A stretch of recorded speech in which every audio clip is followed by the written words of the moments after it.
The rule of odds states that if you have an odd number of subjects, it creates more interest.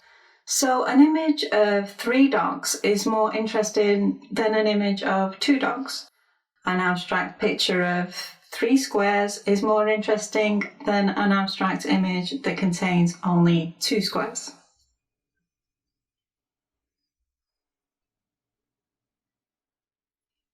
This is a simple tool, and you do see it in operation. When I was younger, I was a big fan of a particular rock band, and they were featured on the cover of a major music magazine.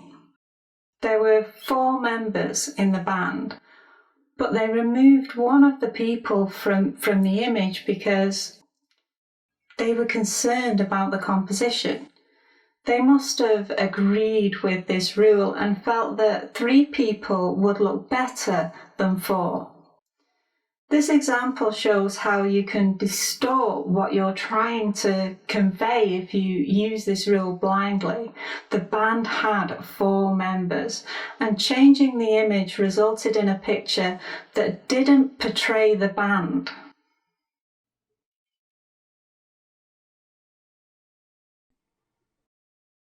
I do see this rule as an oversimplification until you examine why it works. It says that an image of 3 people is more interesting than an image of 2 people. But I struggle to believe that is true. There are many images of couples that have wonderful composition. This is my version of the Arnolfini portrait by Van Eyck, and it is a good example. There are only 2 people, yet it has a fantastic composition, although there is more subject matter on the central line. There are 2 people, but there are not 2 subjects. The mirror is particularly significant. I would argue that the most important subjects in this image are the man, the woman, and the mirror.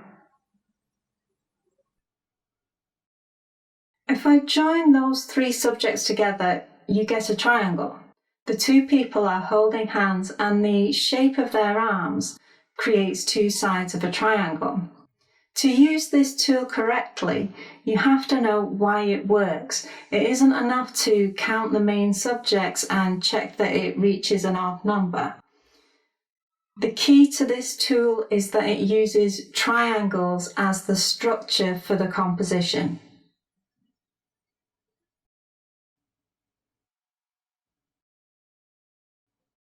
If you have an odd number of subjects, then you'll probably create at least 1 triangle, perhaps more. I mentioned that I personally felt the 3 most significant subjects in this image are the people and the mirror, but there are other key subjects, the dog and the chandelier. Now I count 5 subjects, which is an odd number, and you'll notice that it creates 3 triangles when those subjects are connected together. I didn't connect these subjects along the central line because that's a different tool in action, and we've already discussed the importance of that central line in the C1 art composition course.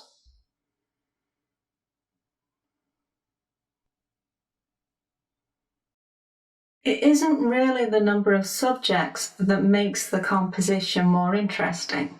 It's the way the space between each subject forms a triangle. Each subject is a point in a triangle, but the triangle isn't on the surface, it's part of the structure of the composition. The rule of thirds grid wasn't part of the final image, it was a framework that existed beneath the final image. These triangles act like a framework in the same way.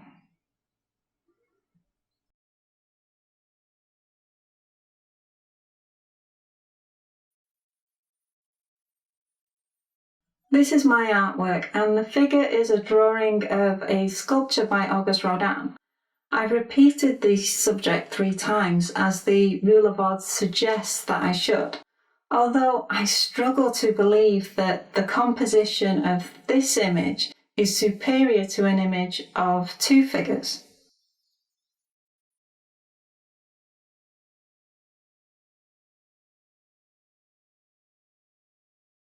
Here are two figures, and the composition appears to be very similar to the last. I don't think there is a significant difference in the quality of the composition. Two figures create a portrait image and three figures create a landscape image. So there are differences, although I can't say that one is superior to the other. I can't say that one is more interesting than the other. Now the image starts to look more interesting. I've not changed the content.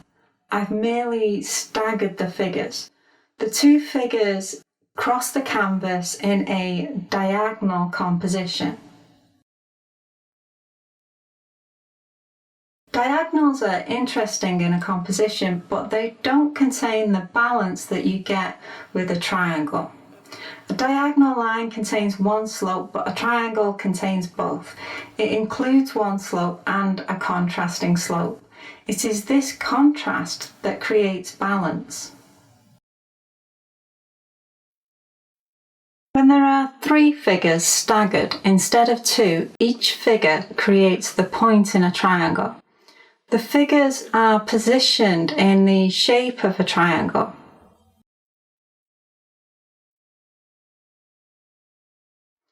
We don't have to see the triangle. When we use the rule of thirds, we don't want the viewer to see the grid. When we use the diamond guide, we don't want the viewer to see the guide. The triangle acts like a guide beneath the canvas.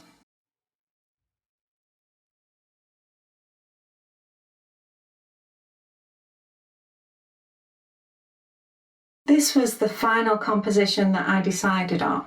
This is the finished piece, and it does use the rule of odds, but this rule works because having an odd number of subjects increases the chance that parts of the composition will have a triangular structure. So what's so special about triangles? That's something we're going to look at in the next lecture. But first, let's look at how the rule of odds works with other composition tools that we've looked at in the C1 composition course.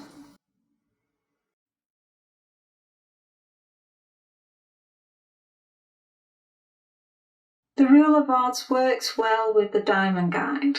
The structure of the diamond guide contains a number of diagonal lines, and one of the purposes of those lines is to make it more likely that your composition will contain triangles within its structure.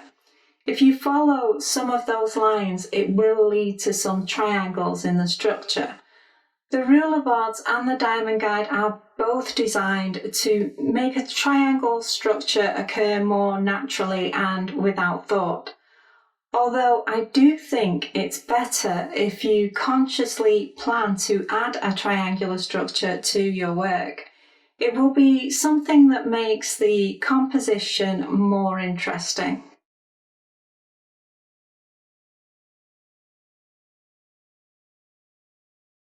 Eyck actually uses another composition tool within this image. The couple's arms create two sides of the triangle, and the third side of the triangle is created by using an invisible leading line. The woman looks towards the man, and her line of sight creates a line towards him. It also gives the man slightly more emphasis than the woman, because he doesn't look towards her. Eyck really doesn't miss a trick with this painting. It is so well constructed.